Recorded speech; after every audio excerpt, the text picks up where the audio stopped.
Morning comes from 1 John chapter 4, verses 20 through 21. Now, I just need to warn you before I read this. 1 John may be one of the most hard-hitting practical books in the New Testament. Man, you can read it quickly. There's only 5 chapters, and yet there's so much in it, and John doesn't pull any punches, right? So this morning when I read these verses, they're gonna hit pretty hard, and I don't want you to back away from that. He says this in verse 20, 1 John 4:20. If someone says, I love God, but hates a fellow brother, that person is a liar. For if we don't love people we can see, how can we love God whom we cannot see? And he has given us this command. Those who love God must also love their fellow believers. Let's just hang out for a second on that question.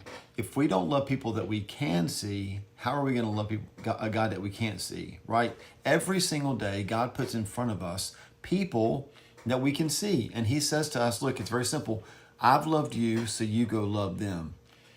And then John just comes and follows it up with, look, if you say that you love God, you got to also love people, especially people that are what he says, your fellow believers, your brothers. So we're not talking about people in the world that are kind of that they're not in the family of God. I mean, we're supposed to love those people as well. But in this context, he's talking about people in the family, y'all.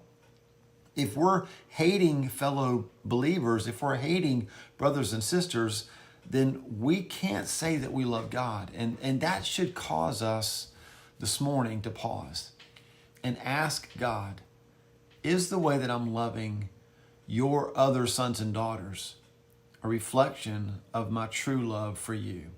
And if it isn't, if there's any disparity there at all, reveal that to me so that I can correct it and I can show by my horizontal love that my vertical love is true. I pray you have a great day. Chew on that, live it out, and trust God to be gracious to you as you do. Go love people well.